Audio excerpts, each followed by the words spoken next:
Hayley. You're up early. Too early? What's going on? Well, after you turned in, I had only a well-thumbed trollop for company. So I thought I'd come down and start mixing the cafe Christmas pudding. At 2 o'clock in the morning? Well, I want it to cook overnight. I expect the heady aroma of Yuletide tempted you down here. No, actually, it was a terrible rattling. Why are you boiling coins? Well, as you know, I've never found Memory Lane to be the most agreeable of thoroughfares, but I do recall the pure, uncomplicated joy of plucking a shiny silver threepence from my mother's Christmas pudding. Well, I thought I'd revive the custom. So, you're going to put coins in them? You'll have environmental health onto us. So not if they're properly sterilised. There's going to be 25 50p's in there for the 25th of December. Customers finding those, keep them.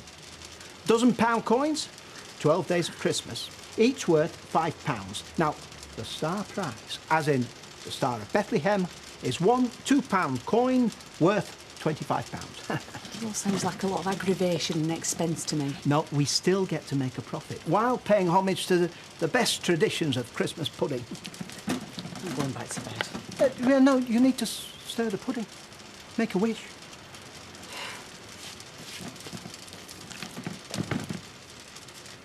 What did you wish? I wished for you to stop making a racket so I can get a few hours sleep before work. He still seems hungry. Well, give him some more breakfast then. You'll not see him with an empty belly, will you? Well, I don't want to overfeed him. No, I'm not going. I'm stopping here. He's a growing lad. With an healthy appetite, haven't you? Leave tea here. We don't all eat like church mice, do we, Joshua? No. And what's that supposed to mean? You haven't ordered enough turkeys for a reception. There'll be a good plateful for everyone. I've been to other receptions. We'll be fine, Dad. No, not on Christmas Day, eh? Folk like to be lured into their Christmas dinners and dig their way out. I know I always have a number for mountain rescue next to mine. I'll order some more birds. We'll be fine, Dad. Don't bother yourself. I've never been known to shortchange anyone on hospitality. Yeah, well, I don't want you wasting good food and good money just trying to impress people. Sorry, it's your wedding. I mustn't meddle. I just get carried away sometimes, make stupid, overblown gestures. The poker game's forgotten, Dad. It's got nothing to do with this. Well, yeah, but it's all part and parcel of the same thing, isn't it? I always go over top. I can't do subtlety, me. It's just how I am. I wouldn't have it any other way. And I won't have anyone else arranging the reception, so you just do what you think's right. And if you're quiet, we'll get you some more breakfast. Stop. You cheeky chucks. We'll have the tree over here this year. Oh, yeah, it only seems 5 minutes since I was putting it in the loft. Oh, you'll have no trouble finding it again. Great, horrible, shiny thing it is. Oh, this row rolls round every Christmas. It's like the Great Escape. Listen, if you want to get down on your hands and knees and pick pine needles out the carpet, we'll have a real tree.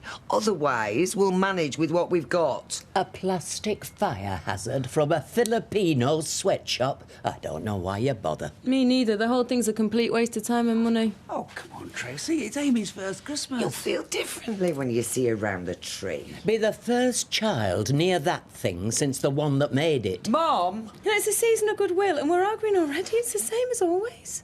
No, love. Don't pay any mind to me. Amy'll make it magical. It'll be different this year. Yeah, I'll have less space, less freedom and less money.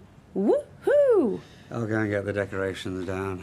Listen, if we all make the effort, this can be a Christmas to remember for everyone, especially for Amy. She won't remember anything. She ain't got a clue what's going on. No idea, you say? Didn't you hear that? She just said, Mama. Hello. Silent night, holy night, all is calm and all is bright. Round your virgin. What are you doing? Well, I was singing to the baby because I've been reading in these magazines that they can hear things from dead early on and it helps them to develop. Have a go. I don't care how much it helps. I'm not serenading your belly button. Actually, having heard your voice, probably best. Do you know what? I want this kid to be musical because I would have loved to have, like, played a violin or a piano or something. Well, wait until it can crawl before we buy it at Stradivarius. Rita's going to have a nice Christmas, isn't she? You could have been at school before you finished reading all this lot. No. Actually, there's some really nice stuff in them. That says about the colour schemes for the nurseries. And then this tells you what toys you should be buying him for Christmas. Let's not plan too far ahead, eh? It's early days yet. I know, I want to orange every single one of them. And if he's on time, it's going to be a Leo rooster. You what?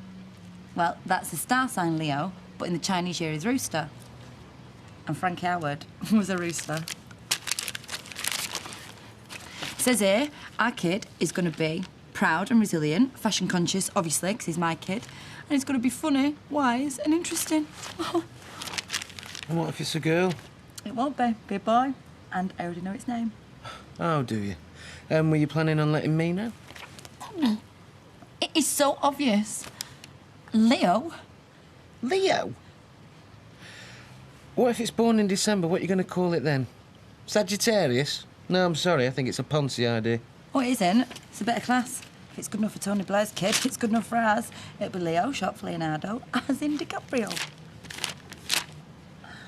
Oh, look at this! Now, brooding over that money won't solve out. You should tell her. What you should do is come clean with her, explain what happened, and I'm sure that Audrey will understand. No need, please. I've got hold of the cash. I just need to get it back to her now before she knows it's gone. Yeah, but what if you can't? I will. So just don't keep on saying anything, yeah? Oh, no, of course I won't. But where did you get it, eh? You didn't go to one of them loan sharks, did you? No. I got it off the mail. Oh, well, it's times like this you find out who your friends are. I wish I had mates like that. You make sure you get them a nice Christmas box. All right, darling, I'll see you later. See you later. Oh, Ty, I just wanted to say... Well, it's all right. So long as everything's sorted. Are you all right? Yeah. Thanks. Thanks very much.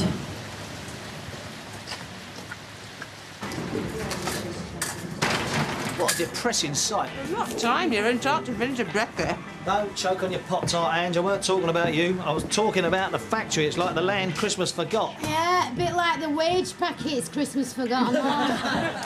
You see, Lippy, there's me talking about the festive spirit, and all you lot are interested in is money. Now, you want to go and take a butcher's at some of the decorations in the front room windows round here. It's like Las Vegas, but with cobbles. Yet you come in here, it's not so much as a sprig of holly. It's not our fault, Mr. Baldwin. Old decorations went up in value. Yeah, and good riddance. Scrooge had better decorations in his office, and that was before Ghost dropped in. Well, you see, those days are over, because from now on, I am going to be the spirit of Christmases to come here in Underworld. Whoopoo! Well, you may mock Bolshy, but I have spent an absolute bundle on decorations. And more to the point, good old Danny boy here is going to give you all the morning off to go and put them up. Why? You cleared that with Grinch, have you? Yeah, Mike's fine about it. Yeah, but do we get a tree? Why? Do you fancy yourself on top? No, we ain't having a tree, and the decorations are for outside, so go on. Outside? What use is that to us? Because, Ange, you'll be able to clock them on the way in and clock them on the way out. These lights and stuff weren't cheap, by the way, and I have to justify them not only to Mike, but to the taxman as well. I can say they are promotional, which they are, really. So, you plug your business and we see out. Ah, ye of little faith, see, Lippy. Now, think of yourself as spreading a little happiness to the wider community, and imagine little Chat in his face when he sees them. He's called Chesney. Whatever, he's going to love them. So go on, the decorations are in the boxes outside. I'm not going outside, not in my condition. I mean, it's freezing. All right, Mum, you can be in charge of the kettle. Right, chop chop you lot. I want the decorations up by this afternoon. And remember, you're on company time, so no messing about. And milk and two, don't forget the custard creams, OK? Jingle bells, jingle bells, jingle bells. Well, how about maybe spiking it up a bit at the front with a twist at the back?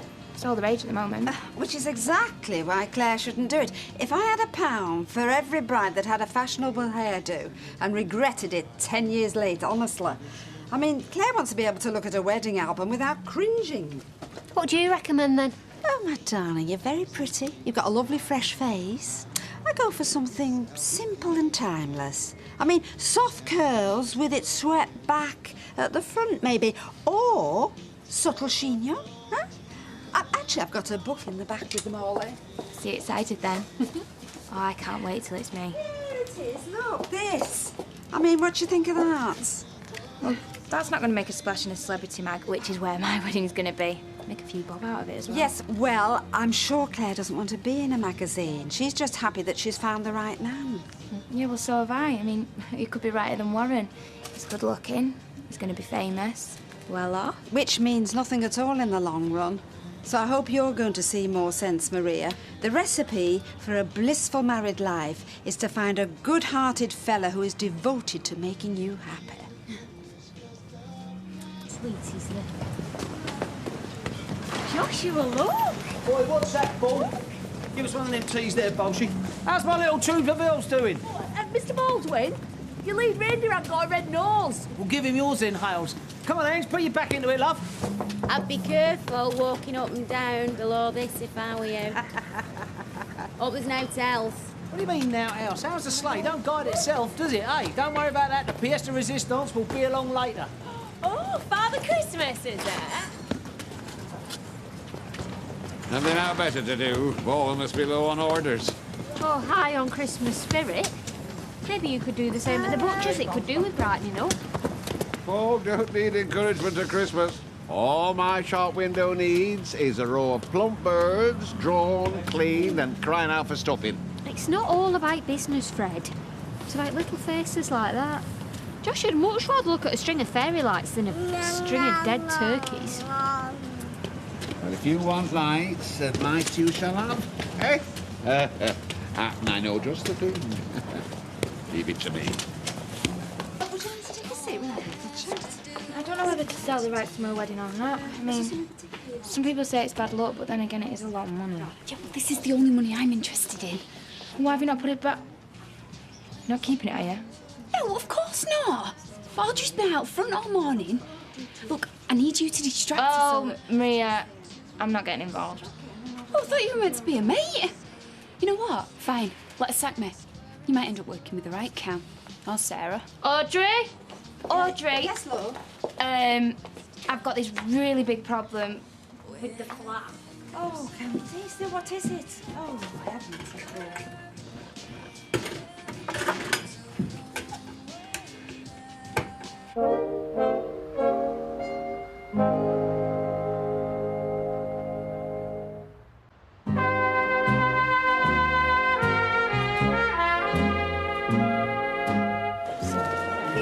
You look dog-tired. Is it any wonder? Danny Baldwin's had us climbing all over the factory. Here, that beats being hunched over a sweaty sewing machine any day. Too right. I reckon we should milk this job as long as we can. We don't want to tire out our Ailey. Me being tired's nothing to do with decorations. Roy kept me up all night, cleaning his loose change. I was boiling coins. I've heard of money laundering, but this is ridiculous. Hey, Alan. To put into the cafe Christmas pudding. If you find one in your portion, you can win up to £25. Just thought it would be a bit of festive fun. Until someone shorts on a 50p. Well, it sounds good to me. Put me a piece aside, Roy, before they all go. Yeah, me too. I can use all the money I can get just now. Oh, yeah, hey, put me down for a portion, love. I like a bit of Christmas pudding. Ah, well, perhaps it wasn't such a daft idea after all. Not everyone shares your sincerity. Roy, if you want to crow, fine, but just a friendly word of advice. Wait until I've had 8 hours sleep, or else I might not be responsible for my actions. Well, fair sake, we're none too happy about the bonus, but she didn't put a block on it. Yeah, it's another chunk of our Craig's computer paid off. Even if it does mean us wearing paper hats and eating corned beef and Christmas dinner. I will mind somehow, we always do. Yeah, if there is a miracle at Christmas, that's it. God bless us, everyone. No, Boris. You've got your wattle lower than your tail fan. Hey? Lower than your parson's nose. Up a bit on the right, you dozy. Calls himself a butcher. What are you doing? Lighting up my shop and hopefully our Joshua's eyes. Do you remember Reg Pardo? You met him on that Shara trip to Rare Upholstery Show. Knock need. Trouble with his R's. Oh, Road Rylands Weds. That's it. Well, any road. The symbol for this year's association conference were a cartoon turkey. Goblin Gordon. So a Rangreg. Called in a favour, and here's Gordon, just in time for Crimbo. About as Christmas is an Easter egg. He'll know better when he's turned on. He's got a goblin action, you know. He had a flashing catchphrase, only I didn't think get stuffed were very festive. It makes us look like a fried chicken takeaway. I've got to say, girls, you have done me proud. Cheers. We've not finished yet, thanks to you. There's the last pint to go up on there. Yeah, what is it, Mr. Baldwin? All will be revealed in good time, House. Anyway, I've kept you from your machines long enough, haven't I? I don't suppose your gratitude will take the form of a Christmas bonus. Who knows, Ange? If you're a good girl between now and Crimbo, you never know what Santa's going to bring. I could really use the extra cash. You could. I'm still paying for last Christmas. Last Christmas, I gave someone my heart. The very next day, he did a runner with it. My wallet and all. Oh, yes. It's a very expensive time, it's Christmas. Me and Steve have got loads to get this year with this kid on the way. I don't know how we're going to manage. Well, you could always cash in on that car that you won. Then you could have a right good old spend. Mind you, I don't suppose it's yours to sell, is it? I don't know. Don't be so sure. I don't know what my rights are, but I tell you, I'll be finding out.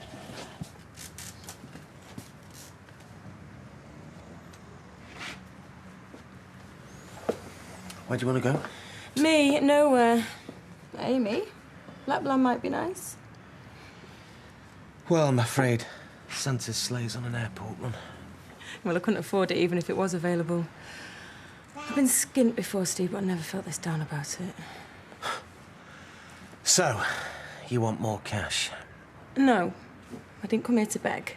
What you give me is fine for most of the year. It's just, well, at Christmas, if I can't afford to give her the things I want, I thought maybe you'd like to. At least that way she's going to get one decent gift. Look, if you need some more money, you know, I mean, if there's anything that she really needs... No, I told you. I don't want your cash. And I don't want to choose your gift either, because that's your privilege. Look, you know how difficult it is What's for me... difficult? Steve, I tell you what's difficult. Listening to Amy say Dada. What? Yeah. Her first ever word this morning. Well, that's what brought me here. She spoke to you, Steve. I just thought that she deserved some sort of answer on Christmas morning. You know, I reckon cleaning sinks is good for me. Make me appreciate the good life even more. Oh, you can have my share as well, if that's how you feel. I'm almost tempted, out of pity. You what? Well, Warren's going to come and take me away from all of this, but the kind of guys you go for, you've got a lifetime of dirty sinks ahead of you. Excuse me? My Nick's a very decent and hard-working young man. If things had worked out, he'd have given Maria a lovely life. Yeah, but it didn't work out. Never does it? You know what? Maybe she's got a point. Maybe I am destined for a life of sweeping up air. Look, I'm not having a go. Can't all date footballers. I mean, somebody's going to have to cut my hair, although it being a top seller and not a dingy little place like... Like this? Hmm? I think you better go to Roy's and get some cakes in, lady, by way of an apology. Thanks. She's doing my head. It's Warren this, Warren that. Yeah, I know. Actually, I wanted her out the way. We need a little chat. Oh, it looks great, Fred. It's what the little man thinks that counts. Now, Joshua, you look up there and Santa Claus will wave to you. How we doing, Boris? Ready for the big switch on, Fred? Champion. Ding dong merrily on high, in heaven the bells are ringing, ding dong. Dad, come and have a look what you've done. What? Look back and all night, abattoir. Boris, you great lummox. Since when has Santa Claus been a slaughterman? Get back up there. Right, boss. Don't you worry, little Joshua, don't you worry. It's only pretend, it's not for real. It's not for real. Boris, shift that Santa quick. Otherwise you'll scar my grandson for life. Hey, Boris, be careful, though. Oh, He's a crisp new note, straight from the cash point by the look of it. I mean, not like the ones that I shoved into that cupboard. Audrey, I don't know what to say. I know it must be awkward for you, but we've got to face facts. Candice wants the high life, and she wants it like yesterday, and she's been dipping into the petty cash to pay for it. Well, we don't know that. I mean... Oh, Maria, I admire your loyalty, darling, but you've heard her going on about all the things she wants. And what is it the police say? She had the means, she had the motive, and she had the opportunity. Audrey, you're not going to the police, surely? Oh, no, of course not. I mean, at the end of the day, she put it back. Well, that's right. That's the main thing, isn't it? She put it back. Yeah. But it's still a breach of trust. I just can't ignore that. I'm gonna have to confront her about it. As you girls have worked so hard, I've decided that you deserve a sneak preview at the finished article. I thought these decorations were for our benefit. You never said anything about them. I said all will be revealed. I said it was promotional. Anyway, look, they don't seem to mind. Oi, pull them stalks in, Tommy Harris, or cut them off for you. Hey, it's not like she's that special. It's padding that. Yeah, hey, I hope we're going to get a fella to go with her. Leave off, Legs. I don't want to be looking at a half-naked bloke on the way to work in the morning. No, but it don't matter what we've got to look at. Do you know what? You've had us for flaming mugs yet again. No, I haven't, Lippy. Your work will be very much appreciated. Just ask your boyfriends and your husbands. I wouldn't bet on it. Don't you worry about that. She'll look fantastic when she's properly lit up. Don't forget, big switch-ons at 6. Be better than Oxford Street. Do you want a chair, son? They dropped me off at Casualty. He's going to give us a ring when doctors give him once over. I hope he's okay. He wouldn't have been up there if it weren't for me. Don't mind yourself, lass. Luckily, he fell on his head. He'll be all right. Aye, be back gutting turkeys in no time. I just feel so guilty. Especially with Joshua laughing like that. I mean... Do you think... Mum? Claire. I knew it. I knew you'd come round. I'm so pleased to see you. It's nice to run into you, love, and I'm glad you're looking so well, but I've not come to see you. I'm here on revenue business. Mr. Elliot, you've been selected for a random tax inspection.